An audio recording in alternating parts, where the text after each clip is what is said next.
Amén. Bendiciones, hermanos. Vamos a empezar esta predicación, todo para la gloria de nuestro Dios. Vamos a empezar orando como todos los domingos.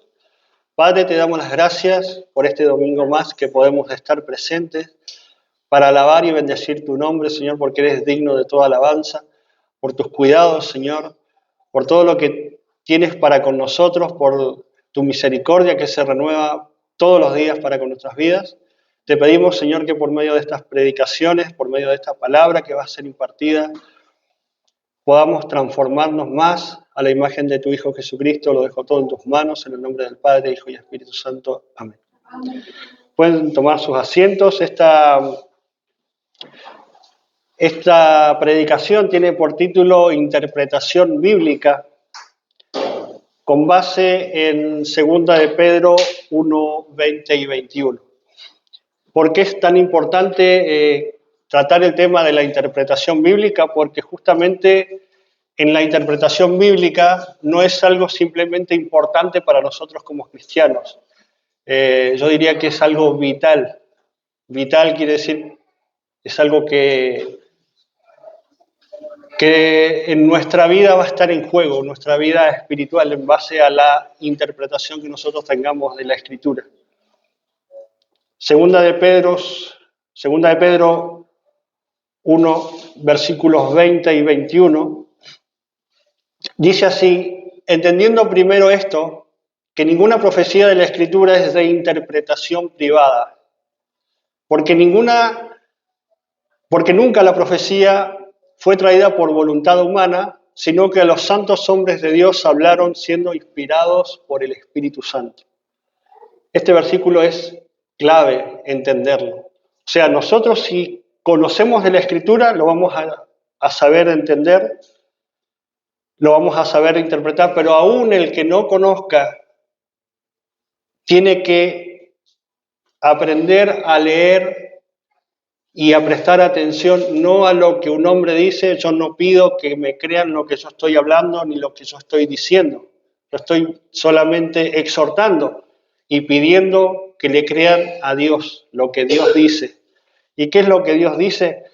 ¿Y qué es lo primero que tenemos que entender? Lo dice textualmente la Escritura. Esto es voz de Dios, no es mi pensar y no es lo que a mí me parece, es lo que está escrito. Y lo primero que tenemos que entender es esto. Lo dice textualmente la Escritura. Entendiendo primero esto, que ninguna profecía de la Escritura es de interpretación privada. Y de ahí nosotros ya vamos a la introducción de este tema de la interpretación bíblica, porque vivimos en un tiempo en que cada persona que toma la Biblia quiere interpretarla como le parece, según sus propias convicciones, según su cultura, según sus experiencias propias, preferencias también personales. Y así salen todas estas denominaciones en lo que se parte y se divide la religión cristiana. Pero justamente la religión, muchos dicen, ¿qué religión sos? Y entonces ahí te das cuenta de que cada uno tiene su interpretación de la Escritura como le conviene, según sus preferencias, según su cultura, según lo que necesita. Entonces después tenemos tantas denominaciones en lo que es el cristianismo, tantas divisiones. El católico tiene su interpretación, el protestante tiene su interpretación, y aún así en el mismo protestantismo tenemos tantas subdivisiones de acuerdo a la que cada uno interpreta con la Escritura, y así es que se va dividiendo cada vez más, y cada vez más, y cada vez más van saliendo más denominaciones. Y entonces los que están buscando de Dios y quieren saber de Dios y quieren conocer de Dios, cuando ven tantas denominaciones, cuando ven tantas iglesias predicando una cosa, cuando ven tantas denominaciones que no saben después a cuál acudir, no saben distinguir porque no tienen el conocimiento, y muchos convenientemente no lo enseñan porque no conviene que una persona sepa interpretar la Biblia como corresponde, no es conveniente, porque cuando una persona empieza a tener conocimiento para interpretar la Escritura, ya se sale de esa manipulación en lo que muchos están acostumbrados a hacer, a ese control que hay sobre muchas personas con la misma escritura, ¿no? Muchos dicen, para mí, este versículo significa una cosa, yo siento que Dios me habló de esta manera cuando leo la Biblia, cada uno tiene su verdad, pero la escritura no fue dada para que la moldee el hombre, sino al revés. La escritura fue dada para que la escritura misma nos moldee a nosotros. Entonces la pregunta es, no es qué significa este versículo para mí, cómo lo interpreto, sino qué quiso decir Dios en ese versículo. Y nosotros como Iglesia Bautista Reformada, una de las tantas denominaciones que hay, tenemos la certeza y la fe de que nuestra doctrina y nuestra interpretación literal de la Escritura está basada en estudios. Es una iglesia que está basada en el estudio de las Escrituras de manera histórica, cristocéntrica, y no venimos a la iglesia a que nos interpreten la Escritura. Nosotros venimos a la iglesia a que nos enseñen cómo interpretarla. ¿Por qué? Porque cada uno de todos nosotros que estamos aquí tenemos el mismo espíritu. Espiritualmente, este es un libro que tiene 66 libros para los protestantes, 73 para los católicos, 76 y más para los ortodoxos, y así se van dando de acuerdo a lo que cada uno interpreta, ¿no es cierto? Pero a pesar de este libro, de que ser un libro sobrenatural, no deja de ser un libro. Deja de ser un libro con muchas letras, con párrafos, con títulos, y que se tienen que interpretar de acuerdo a lo que el párrafo dice, de acuerdo a lo que la Escritura está diciendo. ¿Por qué hablo de la religión? ¿Y por qué hablo de que el cristianismo no es simplemente una religión? Sino que si nosotros entendemos lo que significan las palabras y le damos importancia a cada una de las palabras, el Evangelio no significa religión, significa noticia. Y buenas noticias. Eso es el Evangelio. Es una buena noticia. Y todo esto son noticias buenas, ¿no es cierto?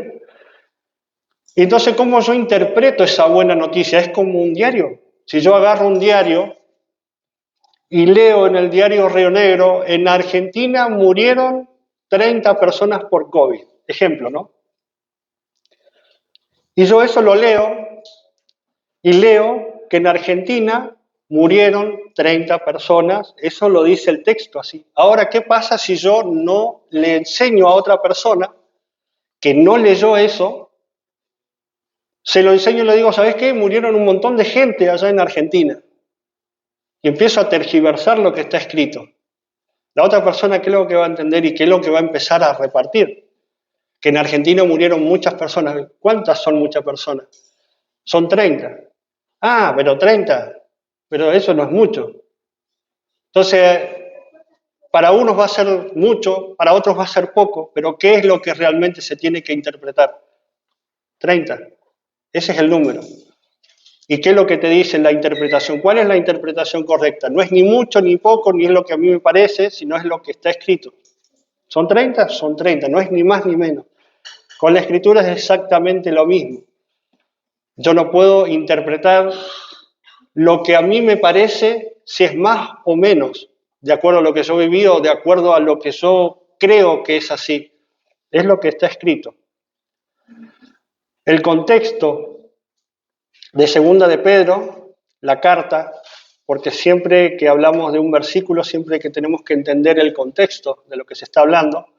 Y la segunda carta de Pedro fue escrita para combatir falsos maestros herejías, distorsiones doctrinales, hombres que torcían la verdad, y Pedro está afirmando una cosa, que la autoridad no está dada en experiencias místicas, en opiniones humanas, ni en revelaciones privadas, que eso es lo que comúnmente se ve en la mayoría de las iglesias que no tienen un fundamento en la escritura solamente, no tienen un entendimiento de cómo discernir un texto literal del uno alegórico.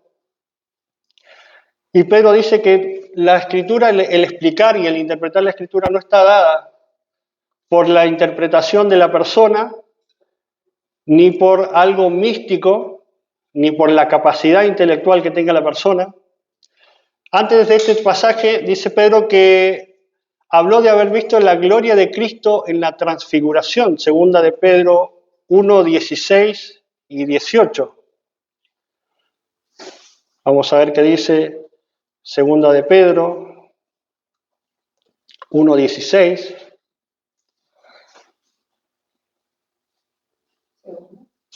Segunda de Pedro 1, 16.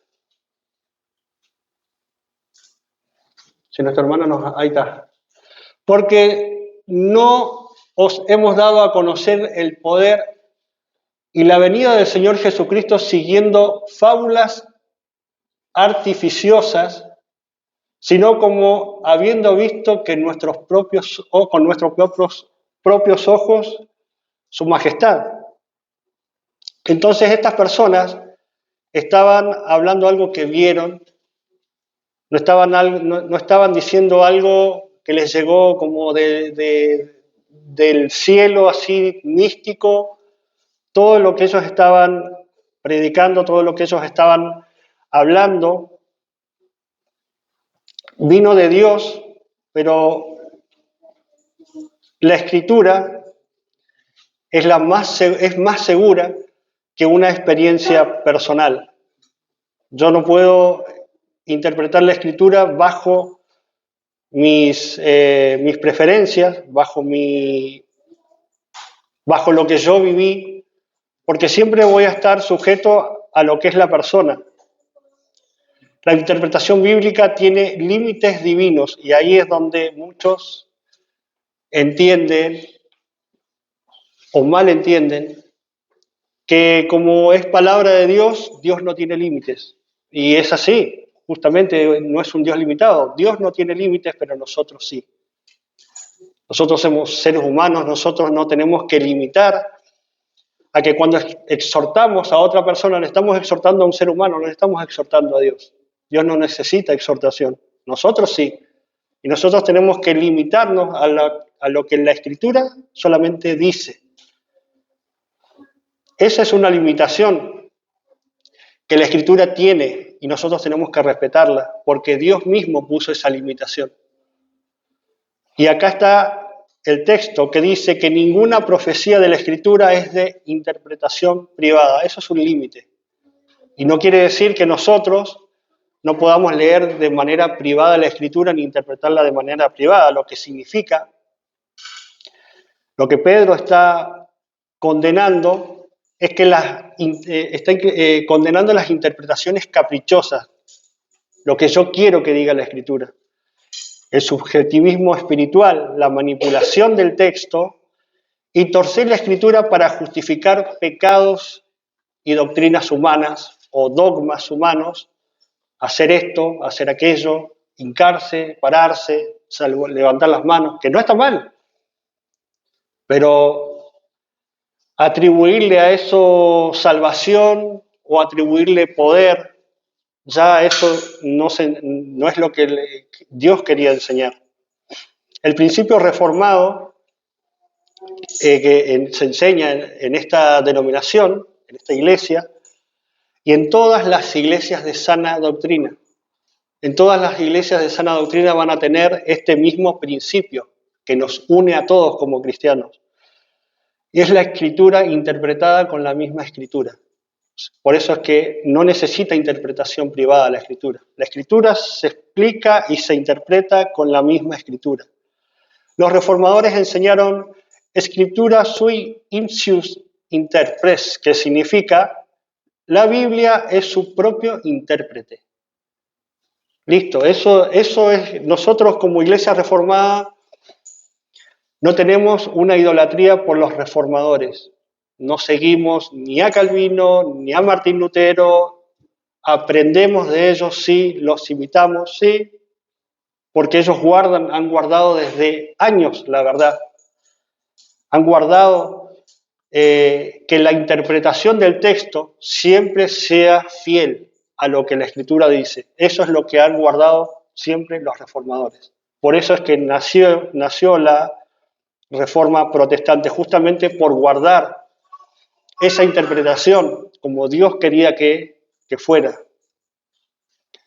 La Biblia es su propio intérprete, los textos difíciles deben interpretarse a la luz de textos más claros. Un ejemplo bien práctico. Vamos a leer 2 de Samuel 6, versículos del 14 al 23. Este es uno de los versículos más mal interpretados y que hacen que hayan tantas denominaciones. Por eso es que mucha gente pregunta, ¿pero por qué hay tantas denominaciones? ¿Por qué hay tantas iglesias? Bueno, ahora vamos a ver. Segunda carta de Samuel 6, versículos 14 al 23.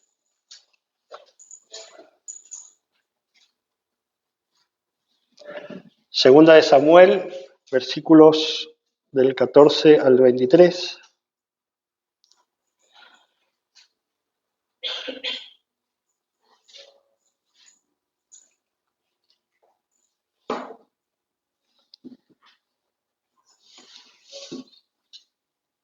¿Sí lo hemos encontrado? ¿Qué dice el versículo 14? Dice, y David danzaba con toda su fuerza delante de Jehová, y estaba David vestido con un éfod de lino.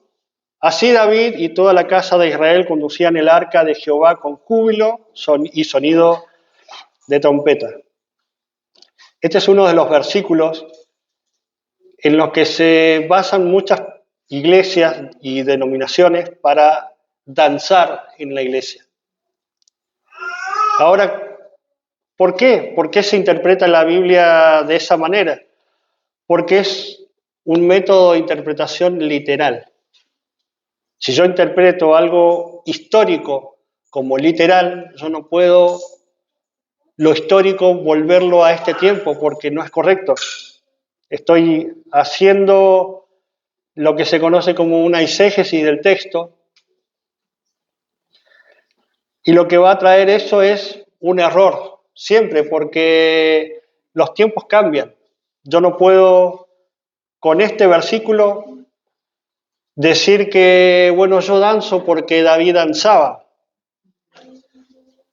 Si yo digo eso, porque este versículo me lo dice, y yo interpreto este versículo de esa manera literal, voy a caer en un error. Voy a caer en el mismo error que cayeron los antiguos, porque es justamente hacer lo que ellos hacían. Si nosotros repetimos lo mismo que ellos hacían, ¿qué resultado vamos a tener de eso? Y vamos a vivir lo que ellos vivieron. O sea, los textos que están históricos son para que nosotros aprendamos a no hacer, no a repetirlos. El texto de David dice que David danzaba. Esto quiere decir que usted puede danzar, y usted puede danzar porque la danza es una alegría, pero no puede danzar en un templo. La danza es una expresión de alegría, pero no quiere decir que nosotros podamos utilizar la danza para glorificar a Dios en su templo. La Escritura no enseña eso. La interpretación de la Escritura correcta siempre va a dar frutos, siempre va a dar santidad y siempre va a dar algo que sea agradable para Dios. Como leíamos, 2 de Samuel 6, Podemos decir entonces que en la iglesia, podemos danzar en la iglesia. Cualquiera que interprete este texto de manera aislada, de manera literal, va a apoyar las danzas en la iglesia. Pero ¿qué dice realmente y cómo tenemos que interpretarlo a la luz de las Escrituras, a la luz del Nuevo Testamento? En el Nuevo Pacto está sentada principalmente esto en la predicación de la palabra, la oración, los salmos, himnos, cánticos espirituales, en la cena del Señor, en la comunión de los santos y la edificación del cuerpo de Cristo. Esto es lo que nosotros tenemos que hacer en el Nuevo Testamento, que estamos llamados a hacer. Vamos a Efesios 5, 18 y 19. ¿Qué es lo que nos dice el Nuevo Testamento? Nos dice, pónganse a bailar, pónganse a danzar para Dios. Nos dice eso. Efesios 5, 18 y 19 dice, sed llenos del Espíritu Santo, hablando entre vosotros con salmos, con himnos y con cánticos espirituales. Eso es lo que dice que sí tenemos que hacer. Colosenses 3, 16, ¿qué dice también? La palabra de Cristo more en abundancia en vosotros, cantando con salmos, himnos, repite el mismo. Son dos versículos, son dos palabras distintas en dos libros diferentes del Nuevo Testamento que nos dicen cómo tenemos que glorificar a Dios y qué es lo que tenemos que hacer. En ningún lado dice del Nuevo Testamento, bailen para Dios. En ningún lado dice eso. ¿Qué da lugar a eso? Una mala interpretación. Primera de Timoteo 4:13, ¿qué dice? Generalmente para los hombres y los que son cabeza de hogar, ocúpate en la lectura, la exhortación y la enseñanza. Cuando el Nuevo Testamento describe las reuniones de la iglesia, nunca establece la danza como una parte normativa del culto congregacional. No es algo que la iglesia sí o sí lo tenga que hacer para adorar a Dios. Las danzas. ¿Por qué? Entonces muchos preguntarán, ¿por qué las danzas? ¿Por qué cantamos muchas veces así, danzaré, me alegraré en el nombre del Señor? ¿Y por qué cantamos así? Bueno, la danza es una expresión de alegría. ¿Usted quiere danzar para Dios? ¿Siente la emoción de hacerlo? Puede hacerlo sin ningún problema. Hay culturas que saltan, levantan los brazos. ¿Qué pecado hay ahí? Ninguno. Puede hacerlo libremente, para Dios, para honrar su nombre. Ahora, con esas danzas, ya algunos diciendo que son espirituales, otros diciendo que son danzas coreográficas para agradar a Dios. Siempre lo principal de esto es glorificar al Señor. Si nosotros podremos decirnos en esas danzas, tanto espirituales como no espirituales, Dios se agradó, fue mandato de Él. En la Escritura, a través de Jesucristo, por medio de su palabra, lo dejó establecido. Si no lo dejó establecido, ¿por qué hacer algo que Él no mandó? ¿Podemos glorificar a Dios con algo que Él no dijo? Entonces, en el Antiguo Testamento se aparecen las danzas. ¿Y por qué? Celebraciones nacionales, victorias militares, fiestas culturales y expresiones espontáneas de alegría. No dice que tenemos que danzar de ninguna forma en una iglesia. ¿Y cómo se da eso? De acuerdo a la interpretación del texto. Entonces tenemos que saber distinguir entre la descripción histórica y el mandato doctrinal de la iglesia. Que algo aparezca narrado en la Biblia, en algo histórico, no significa automáticamente que sea un mandato permanente para la iglesia. Vamos a otro muy, muy conocido. Éxodo 12, 14, para que se entienda cómo es la mente de la persona que interpreta la Escritura de manera errada. Éxodo 12, 14. ¿Qué entiende una persona con una interpretación literal de la Escritura de manera errada, porque es verdad, la Escritura debe mantenerse y entenderse como el texto dice, de manera literal, pero hay que saber discernir lo literal también de lo alegórico. Éxodo 12:14 dice, y este día os será en memoria y lo celebraréis como fiesta solemne para Jehová durante vuestras generaciones, por estatuto perpetuo lo celebrarás. Yo leo esto, y si yo lo interpreto literalmente, como yo creo, como a mí me parece, y como lo que entiendo, sin tener el contexto, sin tener historia de lo que está hablando, sin tener el conocimiento de qué libro es, de qué literatura estoy tratando, vamos a caer en la interpretación de que, es perpetuo, o sea que yo tengo que celebrar la Pascua. Porque dice que acá, en Éxodo 12:14, habla de esa Pascua que habría que celebrar de manera perpetua. Algo que significa perpetuo en la palabra hebrea o olam, que significa permanente, continuo, duradero, mientras dure ese pacto establecido. Y no siempre que diga perpetuo tiene que ser para siempre. En ese caso era para siempre, ¿de acuerdo a qué? De acuerdo al antiguo pacto. Terminó ese pacto, se cumplió ese pacto y eso ya deja de ser válido porque hay un nuevo pacto. Si no, seguiríamos en el antiguo pacto. Y muchos así lo hacen porque así lo interpretan. Muchos están todavía judaizándose a sí mismos y las consecuencias de eso están a la vista. De ahí salen doctrinas legalistas y si no sale la doctrina legalista, sale la otra doctrina que es una doctrina liberal, una teología ¿cómo es?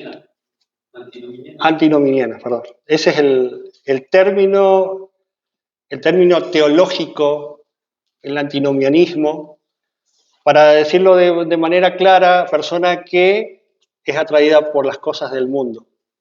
Más claro todavía, mundano, para ser más claros. Lo que a veces leemos como perpetuo o eterno, no siempre lo podemos interpretar de esa manera, de esa forma, porque si es algo eterno, perpetuo, como mucho lo leemos en el Antiguo Testamento, lo que vamos a terminar con esa interpretación es judaizándonos, en lugar de buscar a Cristo. Y eso es lo que comúnmente se ve en la mayoría de las iglesias. Por eso es que tenemos en el cristianismo el catolicismo romano, con sacerdocio, con sacerdotes. El sacerdocio levítico en el Antiguo Testamento para ellos todavía sigue siendo algo válido. Todavía siguen en el Antiguo Testamento. Sacrificios ceremoniales, que fueron llamados perpetuos también, deberíamos seguir haciéndolos, si todavía estuviéramos en el Antiguo Pacto, pero ya no estamos ahí. El incienso y ciertas fiestas también que eran perpetuas para el pueblo de Israel, la fiesta de los tabernáculos, que eran perpetuas. Hasta el día de hoy deberían hacerse si eso se interpretara de manera literal. ¿Se puede hacer? No, porque ya estamos en otro pacto. El Nuevo Testamento enseña que esas eran cosas sombra de lo que había de venir, la Pascua, porque nuestra Pascua, lo dice 1 Corintios 5, versículo 7, como leímos anteriormente,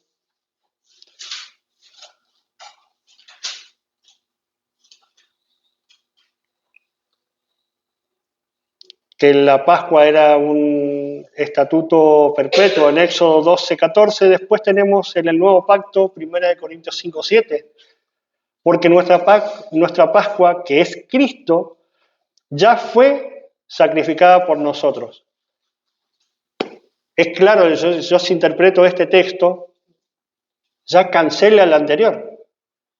Dice que nuestra Pascua es Cristo. Yo no tengo que volver a celebrar la Pascua ni tratar de volver atrás para poder agradar a Dios. La Pascua señalaba el cordero sacrificado, la sangre que libraba del juicio, la liberación de la esclavitud, y todo eso apuntaba proféticamente a Jesús. La interpretación bíblica entonces no se basa solamente en tener conocimiento y sabiduría, porque si bien nosotros tenemos conocimiento y sabiduría, pero Satanás también tiene lo mismo. Conocimiento más que cualquiera de nosotros y sabiduría también, pero corrompida. Entonces, ¿cómo nosotros nos damos cuenta de eso? El ejemplo más claro lo tenemos en Satanás, que está escrito, Dios lo dejó así para que nosotros pudiéramos ver cómo trabaja el enemigo, cómo trabaja Satanás, y no es una persona con cuernos ni cola. Satanás le dijo a Jesús: si eres hijo de Dios, échate abajo, porque escrito está, a sus ángeles mandará cerca de ti y en sus manos te sostendrán, para que no tropieces con tu pie en piedra. Mateo 4:6. ¿Qué le dijo Satanás? ¿Qué le citó Satanás a Jesús? No le dijo lo que él pensaba, ni lo que él podía darle, le citó la Escritura. ¿Qué le citó Satanás a Cristo? El Salmo 91. Salmo 91, versículos 1 y 12, le dijo: pues a tus ángeles mandará cerca de ti, que te guarden en todos tus caminos, en las manos te llevarán para que tu pie no tropiece en piedra. Eso fue lo que Satanás le citó a Jesús. ¿Y qué le interpretó? ¿Cómo torció Satanás la escritura ahí? Satanás omitió una parte clave, dice que te guarden en todos tus caminos, porque el Salmo habla de una protección en el camino de la obediencia a Dios, no de tentar a Dios con actos presuntuosos. O sea, yo no puedo tentar a Dios y decir, bueno, yo me voy a tirar de este edificio, total, yo soy hijo de Dios. Bueno, justamente eso es tergiversar la Escritura, eso es justamente lo que hizo Satanás. Satanás usó la Biblia, la interpretó de manera errada, fuera del contexto, manipulando la intención y para inducir a la muerte, pecado y destrucción. ¿Cuál fue la respuesta de Jesús? Obviamente, conocer la intención, que era la destrucción, la intención y la muerte, y Jesús respondió: no tentarás al Señor vuestro Dios. Le respondió con Deuteronomio 6, versículo 16. Tanto Satanás como Dios en ningún momento se pusieron a pensar, yo creo, a mí me parece, yo siento, a mí me reveló. Los dos contrapartes se disputan en un debate teológico y lo hicieron con la misma escritura. Por eso es que hay que tener muchísimo cuidado con las interpretaciones, porque Satanás utiliza también la Biblia. Ahora, ¿cómo me doy cuenta de que una persona está interpretando la escritura como si fuera Satanás? Son 6 puntos que nosotros tenemos que tener en cuenta, tenemos que tenerlos afilados así para poder distinguirlos, porque es muy difícil distinguirlos. Primero, usa texto fuera de contexto. Eso es uno de los puntos principales. Sacar de contexto, usar un texto para justificar una doctrina, un pensamiento, una acción o justificar un pecado. Por ejemplo, el caso de David. David pecó con Betsabé, entonces yo puedo pecar porque David pecaba. Eso es tergiversar la escritura, eso solamente lo hace el diablo. Por eso es que hay tantas denominaciones ahora con pastores adúlteros, y que muchos saben que han sido adúlteros y siguen todavía ministrando un púlpito porque se agarran de esta interpretación de la escritura como lo hace Satanás, como lo hace el diablo. Entonces son personas adúlteras predicando la palabra y nadie los saca porque justamente o les conviene o no tienen el conocimiento y la autoridad para decirlo. ¿Por qué? Porque justamente después estas personas, como manipulan los textos, también cuando se los confronta a estos pastores adúlteros, ¿qué es lo que hacen? ¿Cómo responden?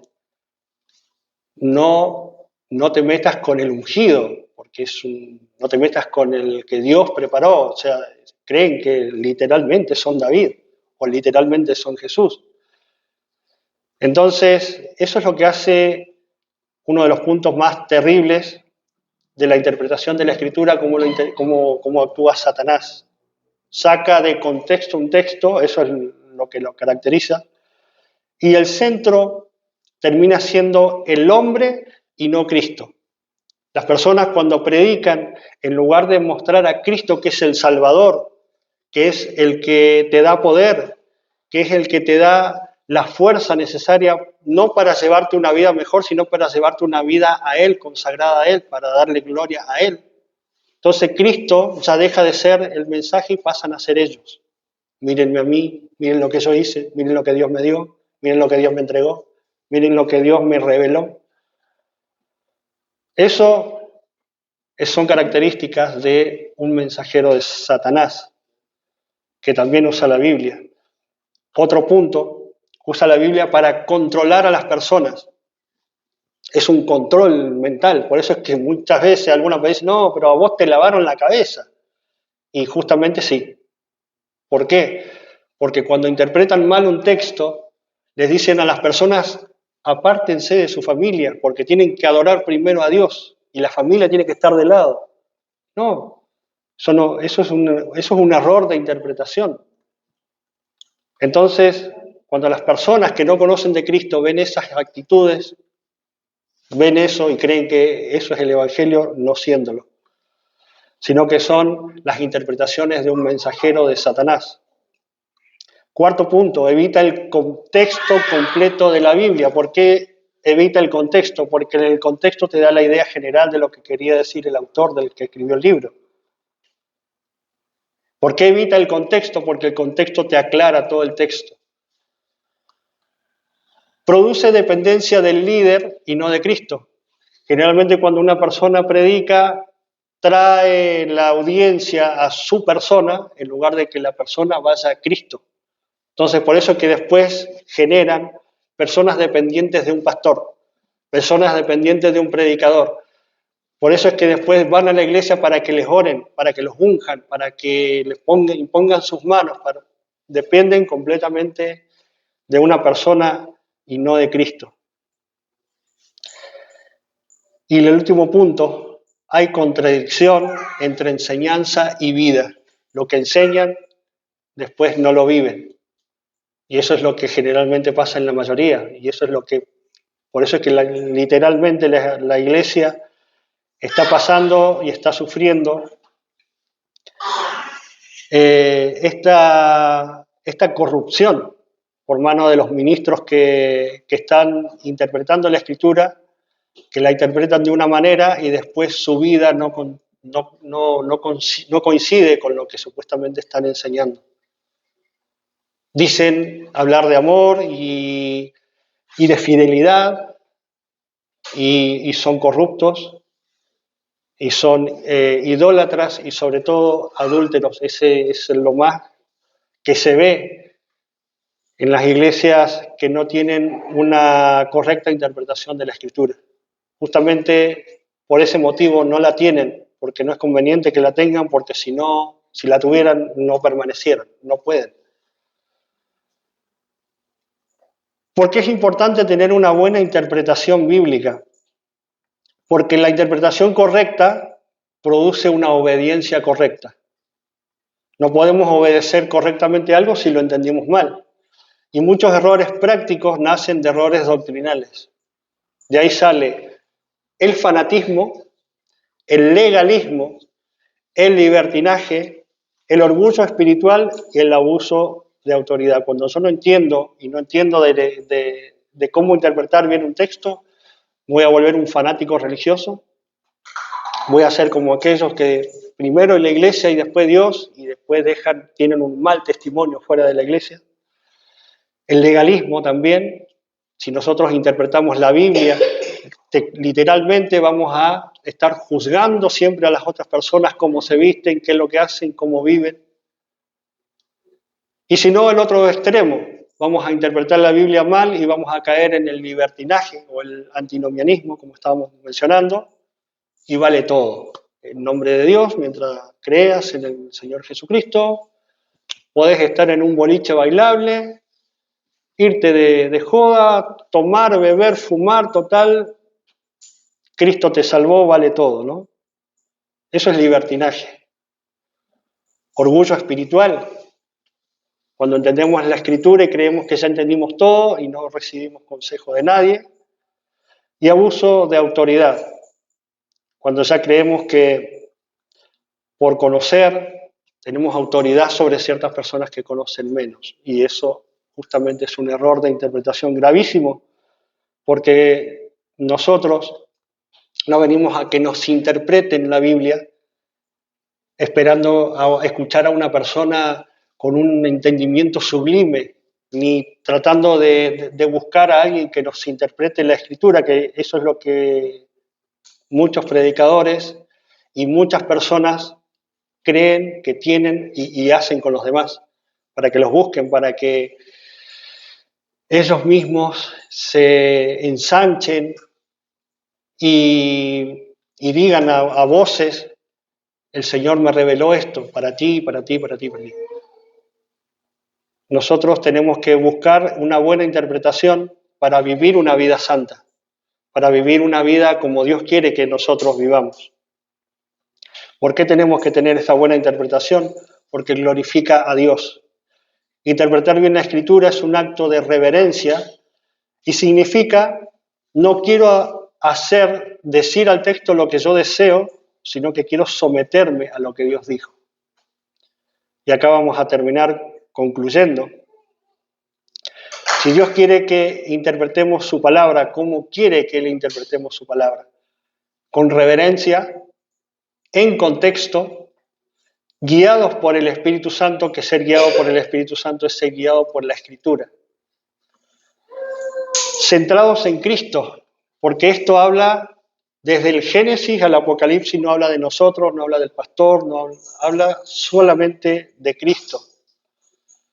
Comparando la Escritura con la Escritura y dispuestos a obedecer. La Biblia no fue dada para que nosotros nos entretengamos, sino para que nos transformemos. La meta de interpretar correctamente la Escritura no es simplemente saber más, no es llegar al intelectualismo. No es decir, yo sé, ahora ya la tengo reclara, no. La meta es de saber más para conocer más a Dios, para conocer más a Cristo y, por consecuente, vivir para su gloria. Esa es la conclusión que nos tiene que llevar a 2 de Timoteo 2:15, y con esto terminamos. Toda mi interpretación bíblica y todo lo que yo hago tiene que ser para Dios, para que yo pueda vivir una vida conforme a lo que Él dice y para que después Él me vea como su siervo aprobado. ¿Qué dice 2 de Timoteo 2:15? Acá dice cómo nosotros nos debemos presentar delante de Él. Procura con diligencia presentarte a Dios aprobado, como obrero que no tiene de qué avergonzarse, que usa bien la palabra de verdad.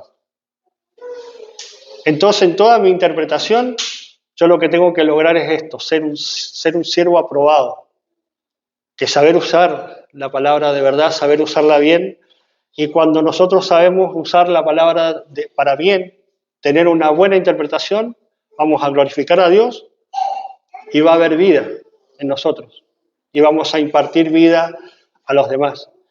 Y los que tengan oídos para oír, esos escogidos que Dios preparó de antemano, lo van a escuchar.